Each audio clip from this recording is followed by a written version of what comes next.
कैसे हैं दोस्तों? आप सभी को मेरा प्यार भरा नमस्कार। मेरा नाम रहमत बीबी है। हमने कबीरदास के दोहों में पार्ट 1 पढ़ लिया था। आज हम पार्ट 2 पढ़ेंगे। आइए, कबीरदास के पार्ट 2 में तो पहला दोहा है, सुख के संगी स्वार्थी दुख में रहते दूर, कहे कबीर परमारधी दुख सुख सदा हजूर। इसका भावार्थ देखिए, सुख के संगी स्वार्थी। तो यहाँ पर सुख मतलब सुख हम जानते हैं, संगी मतलब साथ देना, स्वार्थी मतलब स्वार्थी लोग, दुख में रहते दूर। तो यहाँ पर स्वार्थी, कबीरदास कह रहे कि स्वार्थी लोग सिर्फ सुख में ही हमारा साथ देते हैं, दुख में हमसे दूर भाग जाते हैं। कहे कबीर परमारधी दुख सुख सदा हजूर। तो यहाँ पर कबीरदास कह रहे कि परमार्थी, परमार्थी मतलब जो दूसरों के हित चाहने वाले, हितकारी लोग सुख में और दुख में सदा हमारा साथ देते हैं। तो इस दोहे में कबीरदास कह रहे कि स्वार्थी लोग सिर्फ सुख में ही हमारा साथ देकर दुख में दूर हमसे दूर भाग जाते हैं, लेकिन हमारे जो भी हितकारी है, जो हित चाहने वाले हैं, दुख में और सुख में सदा हमारा साथ देते हैं। इसलिए हमने स्वार्थी लोगों से बचना चाहिए, यानी बुरे मित्रों से बचकर रहना चाहिए। अगला दोहा देखिए, सरवर तरवर संत जन चौथा बरसे मेह, परमारथ के कारणे चारों धारी देह। इसका भावार्थ देखिए, सरवर तरवर संत जन चौथा बरसे मेह। सरवर यानी सरोवर, तालाब, तरवर यानी वृक्ष, संत जन यानी सज्जन लोग, अच्छे लोग, बरसे मेह, बरसे में मतलब बरसने वाला, मेह। तो परमारथ के कारण चारों धारी देह। तो परमारथ के कारण यानी दूसरों की भलाई करने के लिए, परोपकार करने के लिए ही ये चारों भी, चारों मतलब कौन है? सरवर, तरवर, संतजन और बरसने वाला में, ये चारों भी अपना देह दूसरों की भलाई के लिए ही, परोपकार करने के लिए ही धारण किए हैं। किस तरह? सरवर यानी तालाब, तालाब का पानी वो खुद नहीं पीता, उसका वो हमारा ही प्यास बुझाता है, हम ही पीते हैं। तरवर यानी वृक्ष, वो खुद अपने फल वो नहीं खाता, वो हमारे लिए ही उगता है। संत जन, अच्छे लोग भी हमेशा दूसरों की भलाई ही चाहते हैं। बरसने वाला मेह, मेह भी हमारे लिए ही बरसता है, उससे फसलें उगती है, नदियों में पानी आता है। तो इस तरह ये चारों भी हमेशा दूसरों की भलाई के लिए ही अपना देह धारण किए हैं। तो इस दोहे के माध्यम से हमें कबीरदास परोपकार के लिए प्रोत्साहित कर रहे हैं, हमेशा दूसरों की भलाई करने के लिए प्रोत्साहित कर रहे हैं। अगला दोहा देखिए, दुनिया कैसी बावरी पाथर पूजन जाए, घर की चाखी कोई न पूजे, जेही का पीसा खाए।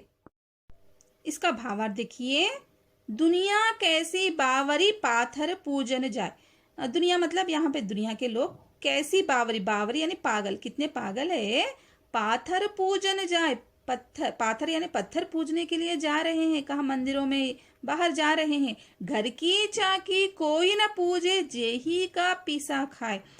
चाकी यानी चक्की, जो हम लोग अनाज डालकर उसमें आटा पीसकर उसी से हम लोग रोटी बनाकर खाते हैं। घर की चाकी कोई ना पूजे, घर में जो चक्की पड़ी है उसकी पूजा तो कोई नहीं करता। जेही का पीसा खाए, जिससे हम लोग आटा पीसकर खाते हैं, उसको तो कोई भी पूजा नहीं करता, बाहर जाकर पत्थर की पूजा करता है। यानी इसका गूढ़ार्थ ये है कि भगवान तो बाहर कहीं पे भी नहीं है, भगवान तो हमारे मन के अंदर ही बसा है। हमें हमारे मन के अंदर झांक कर देखना चाहिए भगवान को, हमारे अंदर ही भगवान विराजमान है, जो हमें वो कार्यों से हमें बाहर लाना चाहिए। तो इसका गुणार्थ है कि भगवान कहीं दूसरी जगह नहीं है, भगवान तो हमारे अंदर ही है। तो इस तरह हमें हमारी आत्मा को पवित्र रखना चाहिए। तो इसका गूढ़ार्थ को हमें समझना चाहिए। तो देखिए, जिहि घटी प्रीति ना प्रेम रस, फुनि रस ना नहीं राम, ते नर इस संसार में उपजी शये बेकाम। इसका भावार्थ देखिए, जिहि घटी प्रीति ना प्रेम रस, फुनि रस ना नहीं राम। यानी जिहि घटी मतलब जिसके हृदय में प्रीति या प्रेम, प्रीति मतलब प्रेम, या प्रेम रस, प्रेम का आस्वादन, जिसके हृदय में प्रेम और प्रेम का आस्वादन नहीं है। फुनी रसना नहीं राम, जिसके जी पर राम नाम का जप नहीं है। ते नर इस संसार में उपजी शये बेकाम, वो लोग इस संसार में जन्म लेना ही बेकार है। मतलब जिसके हृदय में प्यार प्रेम का आस्वादन और भगवान राम नाम का जप नहीं है, जप नहीं करते, वो लोग इस संसार में पैदा होकर भी बेकार है, उनका पैदा होना व्यर्थ है। तो इस दोहे के माध्यम से कबीरदास राम नाम के जप के बारे में बता रहे हैं और प्रेम के महत्व के बारे में भी बता रहे हैं। अगला दोहा देखिए, सीलवंत सबसो बड़ा, सब रत्नों की खान, तीन लोक की संपदा, रही सील में आन।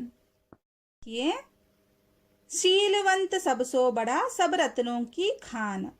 तो यहाँ पर शीलवंत यानी चरित्रवान, गुणवान, शीलवान। तो यहाँ पर शीलवंत सबसो बड़ा, सब रत्नों की खान, सभी रत्नों की खानों में से भी सबसे बड़ा कौन है? शीलवान है, चरित्रवान है। तीनों लोकों की संपदा, तीनों लोकों की संपदा, रही सील में आन। तो आकर सील के सामने सर झुका देती है तीनों लोकों की संपदा। यानी कि अगर हमारे पास चरित्र है, हम शीलवान है, तो सभी संपदा हमारे सामने आ जाती है। तो यहाँ पर जीवन में शील से बड़ी संपत्ति कुछ भी नहीं है, इसलिए शीलवान अथवा चरित्रवान ही सबसे श्रेष्ठ है। तो इस दोहे के माध्यम से कबीरदास कह रहे कि शील से बड़ी संपत्ति इस दुनिया में कुछ भी नहीं है। तीनों लोगों की संपदा भी शील के सामने फीकी पड़ जाती है। तो इसलिए हमें हमेशा हमारे चरित्र को बचा कर रखना चाहिए। मनुष्य को चरित्रवान बनना बहुत जरूरी है।